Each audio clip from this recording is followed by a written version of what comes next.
Vladimir Vladimirovich Putin. Now, unless you live on the moon, you will have some idea who this man is. The Russian president. I want to speak a bit about Putin because Forbes magazine recently named him the most powerful figure in the world today. And that's unusual because it's almost always the American president gets that accolade, with usually the Russian, Chinese presidents and the Pope in the top 5. But almost always the American president is number 1 by virtue of his office. But on this occasion, the last publication, Putin actually came first. So I think it's appropriate to make a video about my thoughts on this man.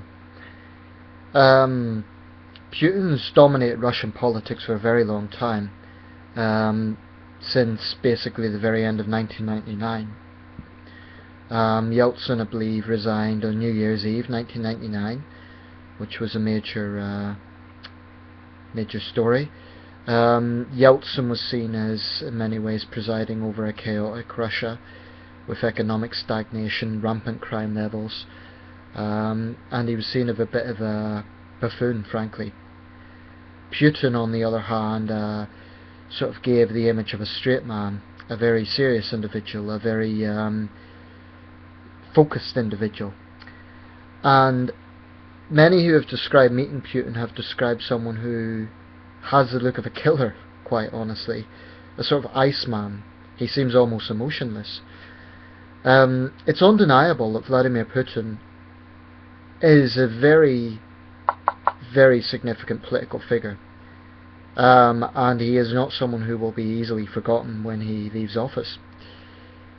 He has not only dominated Russian politics for over a decade, but he has been on the forefront of world politics in that time. Russia, of course, is a major world power. It's a Security Council member and so on. So I guess any Russian president is going to be high profile, but Putin especially. It's no coincidence that he's been called the last Tsar.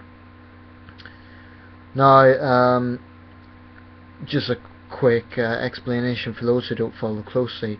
There was a brief period when Putin wasn't president, between 2008 and 2012. Dmitry Medvedev became president, but that was just really a title.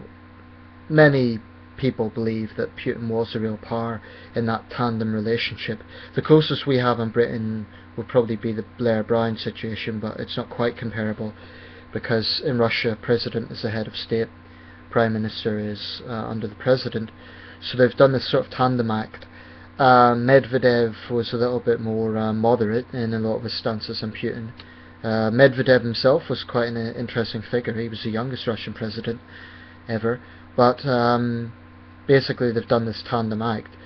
Russian presidential terms are limited to 4 years, 5 years I believe, no, it must be 4 years. In fact, it's interesting that the Russian presidential elections coincide exactly the same years as the American presidential elections. So 2012, 2008, 2004, Russian presidential elections and American presidential elections fall at exactly the same time. So it was 4 years and Medvedev was in power. Putin acted as prime minister, but many people believe he was the real power there. Medvedev was almost a sit-in president. I think it would be wrong to describe Medvedev as insignificant himself. I think he was a little bit more than just a puppet of Putin. Nevertheless, he's not as significant as Putin. And once again, the tandem has turned around the other way now. Medvedev is prime minister. Anyway, back to Putin. There's absolutely no doubt about it. He is a character. He's, I believe, Black Dan in judo. I'm not a judo expert, but I believe that's the term. Russians supposedly like this tough guy image in their presidents. I read that somewhere, I don't know if it's true.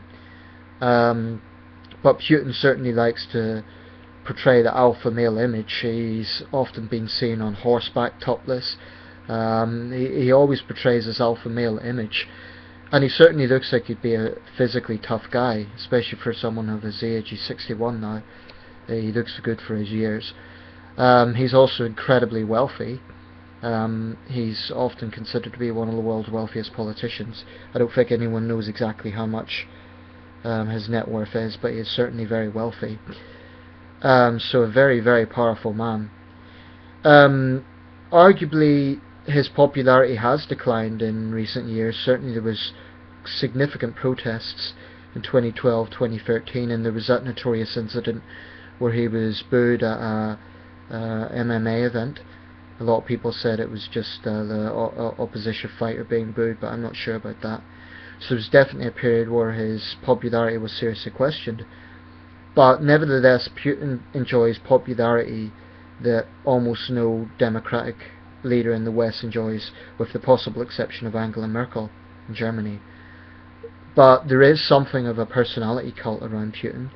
I'm not saying he's a dictator, but there's certainly a personality cult. There's a youth movement around Putinism, and some of his supporters do seem almost like sycophantic. They almost treat the man like he's above any criticism, and that's always a dangerous thing in any leader. It is, when you have that sort of personality cult, it's a recipe for disaster. Now, I'm not sure if it's accurate to call Putin a dictator.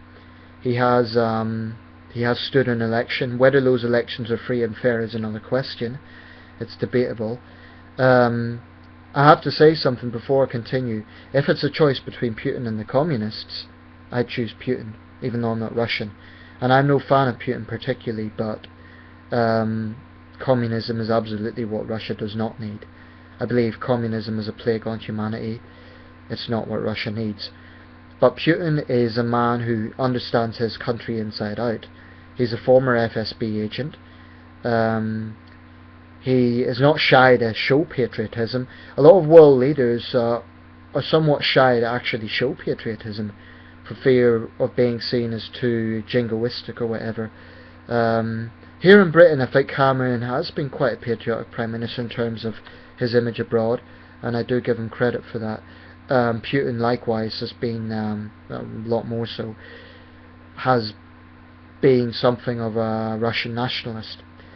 Not Shiranovsky, who's a notorious neo-nationalist politician, but Putin certainly does give the impression that he's someone that would be quite dangerous if you get on the wrong side of him. And he has threatened Eastern Europe. There was a time at the end of the Bush administration when tensions between Russia and the US were very high, and also specifically between Russia and Britain over the Litvinenko affair, which by the way has never been resolved. Almost seemed like a rerun of the Cold War. Now, Putin's a very clever statesman, and he's used diplomatic language at times. At other times he's been very blunt. So it's very hard to read Putin sometimes. One thing I would say though, a lot of people sort of treat him like a rock star, and if you look at a lot of the comments online, they're very sycophantic and like he could do no wrong. In many ways, Putin's a hypocrite. I always remember there was a press conference with him and David Cameron, and he said something like, this was about the Syrian issue. He said, we're not the ones giving money or weapons to cannibals, those who eat human flesh. This was in regards to a Syrian opposition fighter who had been seen supposedly eating organs of a Syrian government soldier. But that was incredibly hypocritical, because Russia has funded the weapons that have killed and maimed thousands of Syrian men, women and children. Likewise, Russia has no moral high ground over any nation when you consider some Russian atrocities in Chechnya. It's something the state propaganda machine Russia Today will never report on. By the way, I think Russia Today is a disgrace.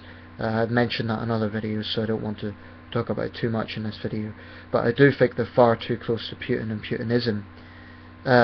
They very, very rarely scrutinise him or his policies, and that has to be questioned. Russia Today is not a free network, it's a direct organ of the Russian government. Its editorial ethos is clearly neo-nationalistic, and that has to be questioned. as for Putin himself, I do give him some credit for making Russia economically stronger than it was in the Gorbachev and Yeltsin years. He does deserve some credit for that. And he has worked hard to combat corruption. Again, that deserves some credit. However, opposition leaders have been jailed. Journalists who have questioned Putinism have simply gone missing or ended up dead. Putin claims gangsters, but clearly Putin's Russia is quite a dangerous place if you're a dissident. And I haven't even mentioned the homophobia issue yet. Now, I don't think Russia is worse than the United States in this regard. Nevertheless, it's pretty bad. And you still have homophobic gangs literally going around Russian cities hunting for gay people. And another thing that Putin has failed to do is reduce crime levels, which were massive under the Yeltsin years. Russian cities are still very dangerous, especially if you're not white. So I would say to Putin supporters, yes, give credit where credit's due, but stop acting like this man is above reproach. He's an influential leader. He has done some good things for Russia, for which he deserves credit, but Russia is a country that still has huge problems. There is still a lot of shadiness in terms of open transparency. There is still a very big question about freedom of the press. There is still serious human rights violations. There is still issues with very high crime. So Russia under Putin is not a utopia. And for Putin to lecture the United States or Western European countries, now he gets on the defensive a bit like the Chinese do and says, oh, we shall not be lectured. But I suggest that Putin and his supporters look in the mirror, because if you look at Russia's brutal war in Chechnya, their argument, oh, is Chechnya is part of Russian lands. Well, now look at what Russia today is doing. They're playing games with the Scottish referendum and blatantly taking the side of the Yes campaign, that is Yes for Scottish independence. So this is total hypocrisy. And Russia is not a country that has a free press at all. So Putin does deserve some credit. He has made Russia economically stronger, and you have to understand that Russia was humiliated after the Cold War, and the Yeltsin years for many Russians were bad years. Putin has restored a sense of patriotism, so that can't be underestimated. And it's a duty of any leader to show some patriotism, in my opinion. Nevertheless, Putin and Putinism should not be above reproach. There's definitely a personality cult around the man, and that is dangerous. So it'll be interesting to watch developments in Russia over the next 4, 5, 6 years.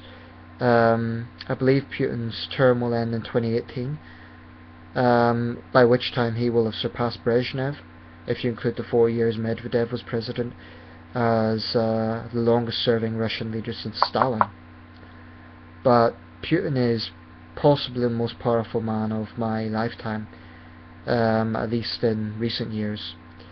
So, very interesting character. But let's just reject this personality cult and the idea that he's above reproach. No one's above reproach. Vladimir Putin is certainly not without fault.